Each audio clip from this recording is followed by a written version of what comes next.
Đúng trong này với tao này thêm bỏ mà tao nó không. Mà có thể khả năng ta. Khả năng ta. Tôi chỉ tới đây đâu, cũng phải đấy.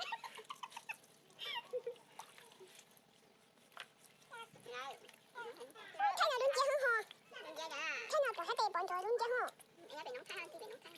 Thảo cú này có nhà tiền là thảo cú. Có nhà rồi. Wow, nghe chứ dễ thẳng nước mà.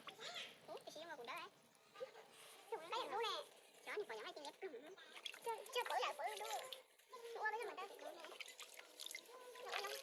Đùa. Ủa, nghe được. Ủa, nó có gì liên hệ rồi. Lo đứng sau. Nó sao? Nó bên kia liên hệ đó là cái gì? Đó là nè. Không cái này đi qua. À chứ không có cái con nước ta nữa. Ui cái gì đâu. Mà thấy cái gì nè. Cái giả. nhà cô. Ngồi đi chúa. Bên cô này thì ít chia tôi chăng. Dạ, đừng có tao lỗi nha.